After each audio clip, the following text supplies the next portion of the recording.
കൃഷി മാസ്റ്ററിന്റെ പുതിയൊരു ലേഖത്തിലേക്ക് എല്ലാവർക്കും സ്വാഗതം.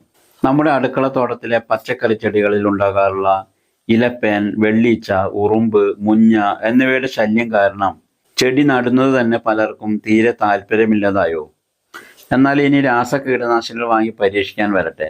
നമ്മുടെ അടുക്കളയിൽ എന്നും ബാക്കി വരുന്ന കഞ്ഞിവെള്ളവും അതിൻ്റെ കൂടെ ഒരു ചെറുനാരങ്ങയും ഉണ്ടെങ്കിൽ പൈസ ചിലവില്ലാതെ വീട്ടിൽ തന്നെ കിടിലൻ ജൈവ കീടനാശിനി നമുക്കുണ്ടാക്കാം. ഇത് എങ്ങനെ തയ്യാറാക്കാമെന്നും ചെടികളിൽ എങ്ങനെ അപ്ലൈ ചെയ്യാമെന്നും കൃത്യമായ അളവുകളോടെ ഇന്നത്തെ വീഡിയോയിൽ നമുക്ക് നോക്കാം. വീഡിയോ മുഴുവനായി കാണാൻ മറക്കരുത്. ഇത് തയ്യാറാക്കാനായി നമ്മുടെ വീട്ടിൽ ഉണ്ടാവാറുള്ള 4 സാധനങ്ങൾ മാത്രമാണ് വേണ്ടത്. അതിൽ ആദ്യം 1 ലിറ്റർ പുളിച്ച കഞ്ഞിവെള്ളമാണ് വേണ്ടത്. തലേ ദിവസത്തെ കഞ്ഞിവെള്ളമായാലും ഏറ്റവും നല്ലത്. രണ്ടാമതായി വേണ്ടത് ഒരു ചെറുനാരങ്ങയാണ്. ഇനി മൂന്നാമതായി ലിക്വിഡ് ഡിഷ് വാഷ്, ഒരു ചെറിയ സ്പൂൺ അളവിൽ. ഡിഷ് വാഷ് ചേർക്കുന്നത് കീടനാശിനി ഇലകളിൽ പറ്റിപ്പിടിക്കാൻ വേണ്ടിയാണ്. പിന്നെ വേണ്ടത് ഇത് നേർപ്പിച്ചെടുക്കാൻ കുറച്ച് വെള്ളവും കൂടി വേണം. ഇനി തയ്യാറാക്കുന്നത് കാണാം. ആദ്യം നമ്മൾ എടുത്തു വച്ചിരിക്കുന്ന 1 ലിറ്റർ കഞ്ഞിവെള്ളം മറ്റൊരു പാത്രത്തിലേക്ക് മാറ്റാം. കഞ്ഞിവെള്ളം ഒരു ദിവസം പുളിച്ചതാണെങ്കിൽ അതിലെ ബാക്ടീരിയകളും ആസിഡും കീടങ്ങളെ നശിപ്പിക്കാൻ കൂടുതൽ ഫലപ്രദമാകും. ഇനി കഞ്ഞിവെള്ളത്തിലേക്ക് നമ്മൾ എടുത്തു വച്ചിരിക്കുന്ന ഒരു ചെറുനാരങ്ങ മുഴുവനായും പിഴിഞ്ഞൊഴിക്കുക. നാരങ്ങയിലെ സിട്രിക് ആസിഡ് ഇലപ്പേനുകളെയും വെള്ളീച്ചകളെയും തുരത്താൻ വളരെ നല്ലതാണ്. നാരങ്ങ പിഴിഞ്ഞൊഴിക്കുമ്പോൾ നാരങ്ങയുടെ കുരു വീഴാതെ പിഴിഞ്ഞൊഴിക്കാൻ ശ്രദ്ധിക്കണം.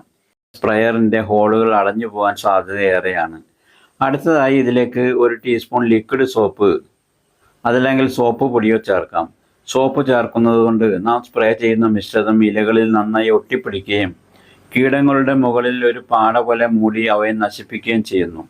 അവസാനം ഇതെല്ലാം കൂടി നന്നായി ഇളക്കി യോജിപ്പിക്കണം. ഇപ്പോൾ നമ്മുടെ പവർഫുൾ ജൈവ കീടനാശിനിയുടെ കൺസെൻട്രേറ്റ് റെഡിയായി കഴിഞ്ഞു. ഇനി ഇതൊന്ന് അരിച്ചെടുക്കണം. പഴയ ഒരു അരിപ്പയുണ്ടെങ്കിൽ അത് ഉപയോഗിച്ച് അരിച്ചെടുക്കാവുന്നതാണ്. അതല്ലെങ്കിൽ തുണി ഉപയോഗിച്ച് അരിച്ചെടുത്താലും മതി. ഇനി ഇത് നേരിട്ട് ഒരിക്കലും ചെടികൾക്ക് അടിച്ചു കൊടുക്കരുത്. കഞ്ഞിവെള്ളം കട്ടിയുള്ളതായതുകൊണ്ട് ചെടിയുടെ സുഷിരങ്ങൾ അടഞ്ഞു പോകാൻ സാധ്യതയേറെയാണ്. അതുകൊണ്ട് ഇതിലേക്ക് 1:2 എന്ന അനുപാതത്തിൽ, അതായത് 1 ലിറ്റർ മിശ്രിതത്തിലേക്ക് ഇരട്ടി വെള്ളം ചേർത്ത് നേർപ്പിക്കണം. ഇനി ഇത് ചെടികൾക്ക് സ്പ്രേ ചെയ്ത് കൊടുക്കുമ്പോൾ ചില കാര്യങ്ങൾ പ്രത്യേകം ശ്രദ്ധിക്കേണ്ടതുണ്ട്. ഈ കീടനാശിനി എപ്പോഴും വൈകുന്നേരങ്ങളിൽ മാത്രം ചെടികളിൽ അടിക്കുക. കടുത്ത വെയിലുള്ളപ്പോൾ സ്പ്രേ ചെയ്ത് കൊടുത്താൽ ഇലകൾ കരിഞ്ഞു പോകാൻ സാധ്യത ഏറെയാണ്. ഇലകളുടെ മുകളിൽ മാത്രമല്ല, കീടങ്ങൾ സാധാരണ ഒളിച്ചിരിക്കുന്നത് ഇലകളുടെ അടിവശത്തുമായിരിക്കും.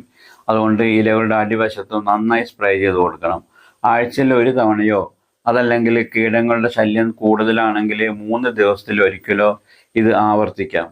ഇത് അടിച്ചു കൊടുത്താൽ അടുത്ത ദിവസം രാവിലെ ഇലകളിലൊക്കെ സാധാരണ വെള്ളം സ്പ്രേ ചെയ്ത് ഇലകൾ കഴുകി കളയുന്നത് ചെടിയുടെ ആരോഗ്യത്തിന് വളരെ നല്ലതാണ്. അപ്പോൾ ഇന്നത്തെ ഈ സിമ്പിൾ ജൈവ കീടനാശിനി നിങ്ങൾക്ക് ഉപകാരപ്രദമെന്ന് വിചാരിക്കുന്നു. നിങ്ങളുടെ വീട്ടിലെ ചെടികളിൽ ഇത് പരീക്ഷിച്ച് നോക്കിയിട്ട് ഫലം കമൻറ്റ് ചെയ്യുമല്ലോ. വീഡിയോ ഉപകാരപ്രദമെന്ന് തോന്നിയാൽ ലൈക്ക് ചെയ്യാനും ചാനൽ സബ്സ്ക്രൈബ് ചെയ്യാനും മറക്കരുത്. അടുത്ത ദിവസം നല്ലൊരു കൃഷി അറിവുമായി വീണ്ടും കാണാം. Okay, thank you.